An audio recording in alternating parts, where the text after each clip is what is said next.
ধন্যবাদ।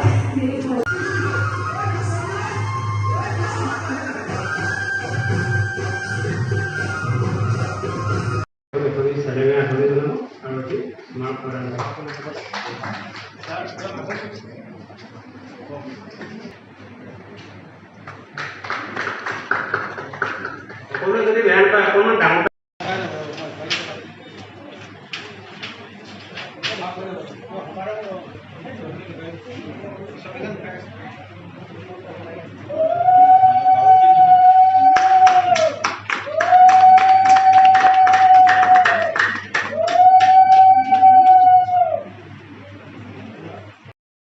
তেখেতসকল তিনিজন আহিছে, এজনে কিন্তু বিচনা লৈছে, তেখেত আহিব পৰা নাই মহেন্দ্ৰ গোস্বামী।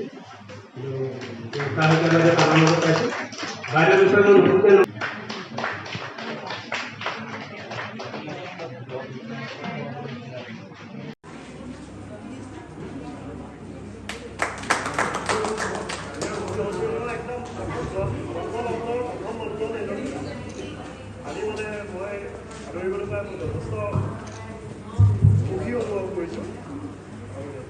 ইছমান আমাৰ সম্পাদক মহোদয় আৰু সমন্বয়কৰ্তা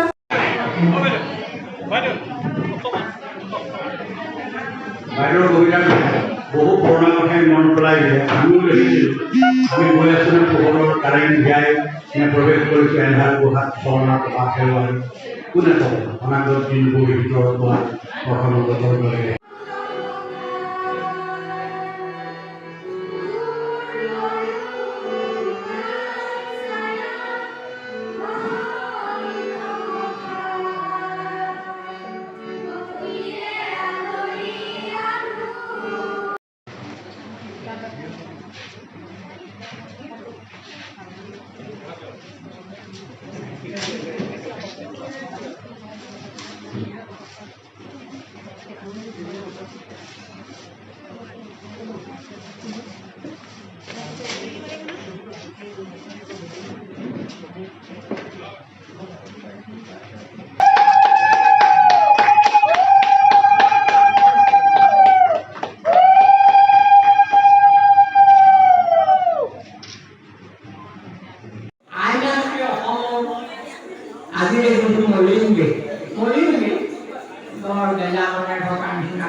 এতিয়া মিলা পাম চকুৰ কথা ক'বলৈ তুমি জনে পুত্ৰ হ'ব কৰি আছো মই গুণে আমাকে মই খাবলৈ পোৱা নাই আমাক একো এটা বস্তু কিনিব নোৱাৰি আগৰ সদৃশ মূল্য হোৱাৰ বাবে বিৰাট দাম আগৰ সদৃশ মূল্য বা বিৰাট দামৰ বস্তু কিনিবলৈ নোৱাৰো মোৰ বহুত সময় আত্মনাত কৰা দুখীয়া পুত্ৰ তোমাৰ মায়াত মই নথকালে শান্ত গৈছে মৃত্যু আছে কৈশোৰ যৌৱনৰ ৰঞ্জাত তোমাৰ সতে মোৰ পথত ধেমালি কবিতাৰ কোনে কোনে লৌৰি থাকৰি ইয়ালৈ পতন নহওক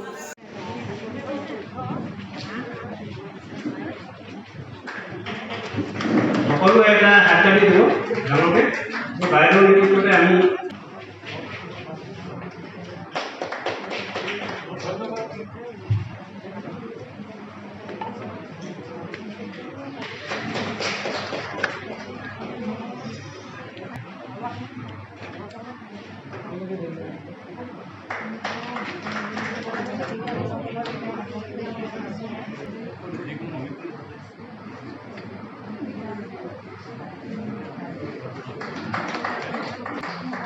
আমাক কোনোবা লগতে স্মাৰ্ট প্ৰদান কৰিলে হ'ল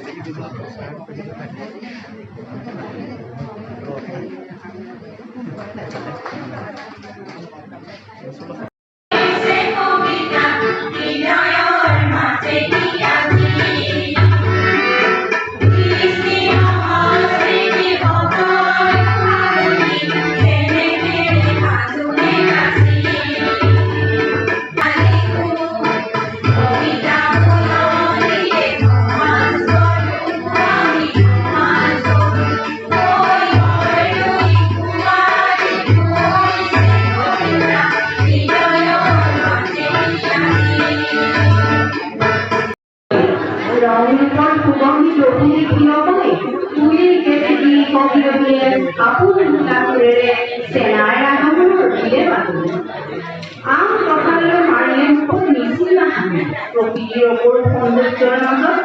উজলি উঠিল শিৰোজী ধৰণী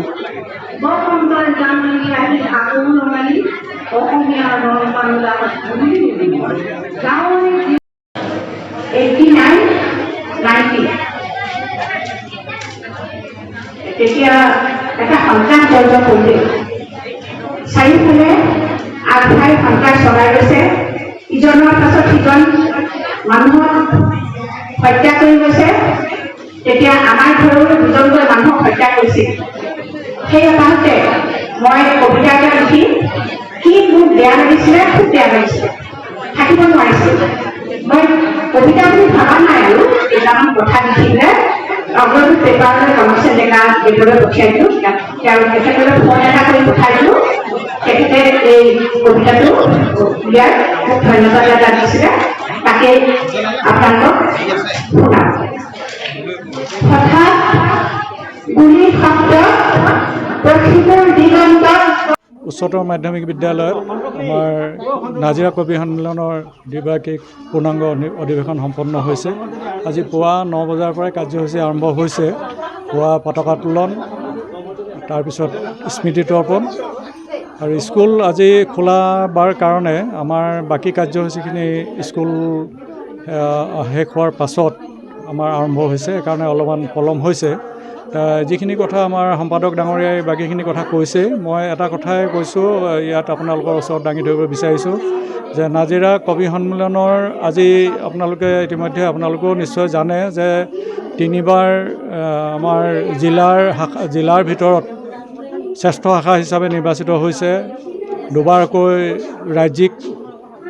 ৰাজ্যিক ভিত্তিত শ্ৰেষ্ঠ শাখা হিচাপে নিৰ্বাচিত হৈছে গতিকে এই শাখাই যথেষ্টখিনি কাম কৰি আছে আৰু এই শাখাৰ আমি উত্তৰোত্তৰ কামনা কৰিছোঁ আৰু ভৱিষ্যতৰ দিনবিলাকত যাতে নতুন কবিসকলক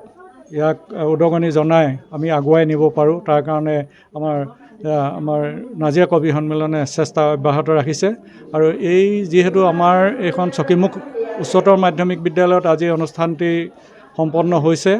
আৰু ইয়াৰ সাহিত্য কোষৰ সহযোগত আৰু শিক্ষক শিক্ষয়িত্ৰীসকলৰ সম্পূৰ্ণ সহযোগিতাৰে গোটেইখিনি তেওঁলোকৰ ব্যৱস্থাপনা সম্পূৰ্ণ তেওঁলোকে কৰিছে এই আপাহতে তেখেতসকলকো আমি ধন্যবাদ জ্ঞাপন কৰিছোঁ আৰু ভৱিষ্যতৰ দিনবিলাকতো তেওঁলোকৰ পৰা আমি এনে সহায় সহযোগিতা কামনা কৰিছোঁ আমাৰ নাজিৰা কবি সন্মিলনৰ দ্বিবাৰ্ষিক পূৰ্ণাংগ অধিৱেশন আমি দিনতীয়া কাৰ্যসূচীৰে আমি ইয়াত উদযাপন কৰিছোঁ চকীমুখ উচ্চতৰ মাধ্যমিক বিদ্যালয় তেখেতসকলৰ যি সাহিত্য কোষ সেই সাহিত্য কোষৰ সহায়ত আমি কৰিছোঁ আৰু ইতিমধ্যে আজি পুৱাৰ ভাগত আমি বিদ্যালয়ৰ প্ৰাতঃসভাৰ লগত সংগতি ৰাখি আমি 9 বজাত পতাকা উত্তোলন কৰিলোঁ ইয়াৰ পিছত আমাৰ যিহেতু বিদ্যালয় পৰিদৰ্শক মহোদয়ৰ পৰামৰ্শ কৰি আমি বিদ্যালয়ৰ ছুটীতহে আমাৰ কাৰ্যসূচী আৰম্ভ কৰিছোঁ কবি মেলখন আমাৰ সঞ্চালনা কৰে সদৌ অসম কবি সন্মিলনৰ সন্মানীয় প্ৰাক্তন সভাপতি প্ৰেম গগৈদেৱ বিশিষ্ট কবি আৰু সেই কবি মেলখন আমি এই বিদ্যালয়ৰ প্ৰাক্তন শিক্ষয়িত্ৰী কবি দেৱন্তী চিকৰ সোঁৱৰণত আমি কৰিলোঁ কবি মেলখন ইয়াৰ পিছতে আমাৰ যি আজি মঞ্চত আমি আমাৰ সভা অনুষ্ঠিত কৰিছোঁ সেই মঞ্চখন আমি এই অঞ্চলৰে এগৰাকী বিশিষ্ট সমাজকৰ্মী বসন্ত ৰাজুৱাদেৱৰ পবিত্ৰ স্মৃতিত আমি মঞ্চখন আমি কৰিছোঁ আৰু ইয়াৰ পিছত আমাৰ এতিয়া সদ্যহতে যি মুকলি সভা হৈ আছে এই মুকলি সভা আমাৰ সন্মানীয় সভাপতি অৰুণা খাটুনিয়া বাইদেউৰ সভাপতিত্বত অনুষ্ঠিত হৈছে আৰু এই সভাত আমি বিশিষ্ট অতিথি হিচাপে আমাৰ জিলা কবি সন্মিলনৰ সন্মানীয় সভাপতি মুকুল নাথদেৱ সদৌ অসম কবি সন্মিলনৰ সন্মানীয় সাধাৰণ সম্পাদক পাৰভেজ হুছেইন ডাঙৰীয়া আৰু লগতে আমাৰ নিজৰ বিষয়ববীয়াসকল আছে আৰু আমাৰ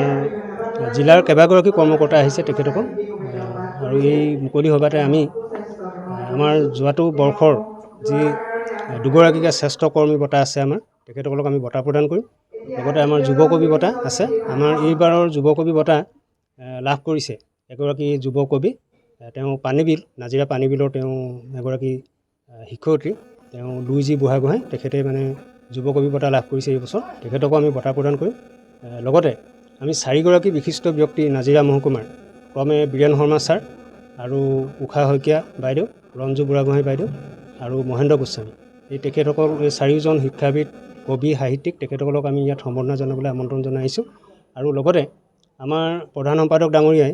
আমাৰ 6গৰাকী আজীৱন সভ্যৰ পত্ৰ আনিছে। তেখেতসকলে মানে আনুষ্ঠানিকভাৱে তেখেতসকলক আজীৱন সভ্যৰ পত্ৰখিনি দিব। গতিকে আমাৰ যোৱাটো কাৰ্যকালৰ যিখিনি আমাৰ হিচাপ পত্ৰকে ধৰি গোটেই প্ৰতিবেদন আমি ইয়াত পাঠ কৰিছোঁ। গতিকে